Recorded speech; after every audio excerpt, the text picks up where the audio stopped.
She was the mother of a year-old baby girl. New clues tonight in the desperate nationwide search for that mother who vanished without a trace on Thanksgiving. Someone knows where she's at. Kelsey Berreth's mysterious disappearance captivated the country. Patrick, why don't you talk to us? As questions swirled about her fiancé, Patrick Frazee's involvement. He is now in handcuffs right up there. Today, the next chapter of the saga opening in Colorado as Frazee's murder trial begins. With every potential juror, he locked eyes as if he wanted to communicate with them. Prosecution's main weapon, a former lover who could make or break the case. You have a man accused of killing his fiancée, the mother of his one-year-old, in a plot with an ex-girlfriend. I mean, this has all the makings of a TV movie.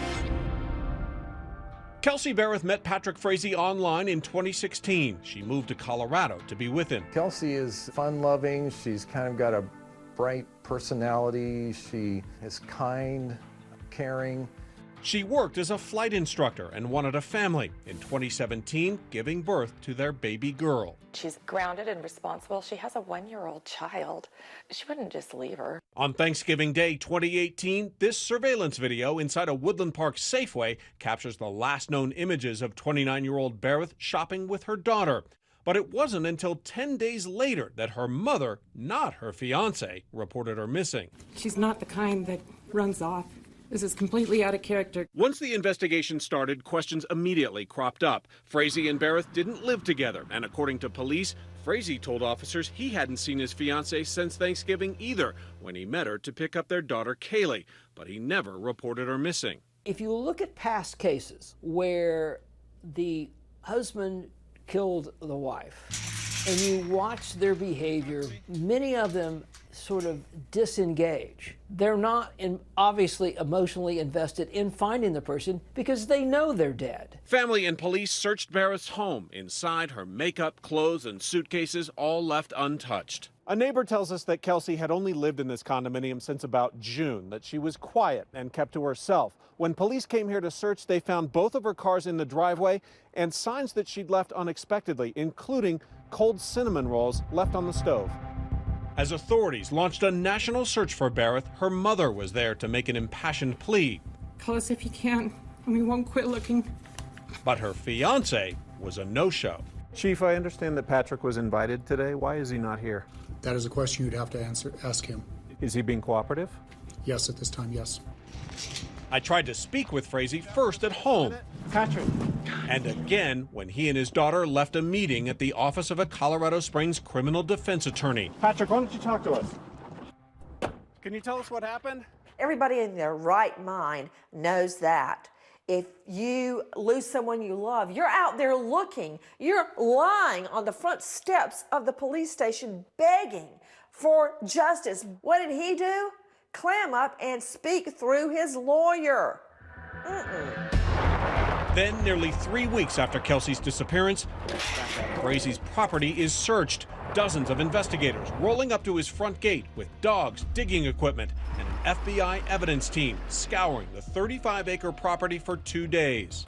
You don't take a backhoe to somebody's ranch and start digging if you don't suspect you're going to find something. Authorities towed Frazee's truck away. Prosecutors say they also discovered what appeared to be a fragment of a human tooth, but they didn't find Kelsey or her body. An explosive moment caught on camera. Law enforcement, guns drawn, pointed at Patrick Frazee.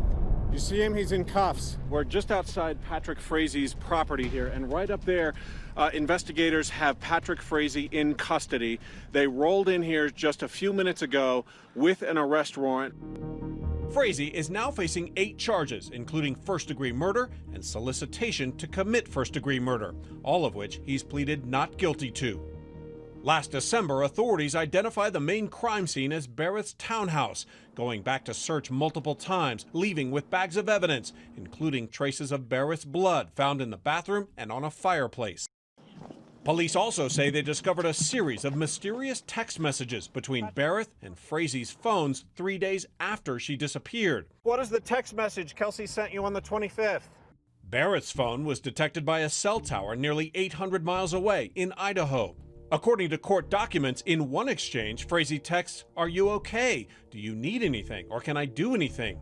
Berreth's phone then replies, "No, I'm fine, just worn out."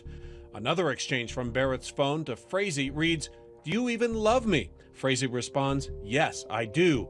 But authorities say Frazee staged those exchanges, sending them after Berreth was killed. Sources tell ABC News a woman in Idaho is now being investigated. That cell phone ping giving police a new lead. Authorities are looking at a 32-year-old nurse from Twin Falls, Idaho. That mystery nurse is this woman, Krystal Lee. She and Frazee rekindled a romance in the spring before Kelsey vanished. Authorities arrested Lee for evidence tampering this February. As part of a plea deal, she flipped on her former lover. I learned that after Frazee. I committed homicide. I knew the victim's cell phone with the intent to interfere with phone's availability in the investigation. Authorities allege she did more than just move the victim's cell phone. Lee gives the authorities a very specific account of how she was the one who was supposed to kill Kelsey. In an affidavit, Lee told investigators that on at least 3 separate occasions, Frazee asked her to murder Berreth, suggesting she poisoned Berreth's coffee, even giving her a metal pipe to hit Berreth in the back of the head. Lee said she never went through with it, but she claimed that Frazee had described to her in detail how he killed Berreth. Patrick kills Kelsey in a horrific manner, with a bat in the back of the head as Kelsey is sniffing candles with a blindfold over her eyes. Then, following Berreth's murder, Lee told investigators that Frazee called her and told her she had a mess to clean up. She admitted to helping Frazee clean up Berreth's home and burning damaging evidence at his property. In the affidavit, Lee claims Frazee told her Berreth's body was stored in a black plastic tote. She said Frazee burned the body and the bat used to kill Berreth, pouring at least 5 gallons of gasoline to keep the fire going. We wouldn't even know where the murder happened in the apartment, even which room or where it happened at all, without her testimony. This case is all going to come down to Krystal Lee. Do the jurors believe her? Because it is clear that Frazee's attorneys are going to point the finger at her. The big surprise in the courtroom came from the defense. Their theory, which has never been laid out before, is that Krystal Lee is to blame for Kelsey Berreth's death. Lee denies killing Berreth. Cameras are not allowed inside the courtroom, but ABC's Carol McKinley was there for the first day of testimony. The trial started off on an emotional note, with the victim's mother, Cheryl Berreth, taking the stand. She broke down a couple of times, specifically when she told the jury about the last time she spoke with her daughter on Thanksgiving Day 2018. In the weeks that follow, a jury will decide Frazee's fate, one man's life on the line, as those who loved Kelsey Berreth hope for justice. For Nightline, I'm Clayton Sandell in Woodland Park, Colorado. Hi everyone, George Stephanopoulos here. Thanks for checking out the ABC News YouTube channel. If you'd like to get more videos, show highlights, and watch live event coverage, click on the right over here to subscribe to our channel, and don't forget to download the ABC News app for breaking news alerts. Thanks for watching.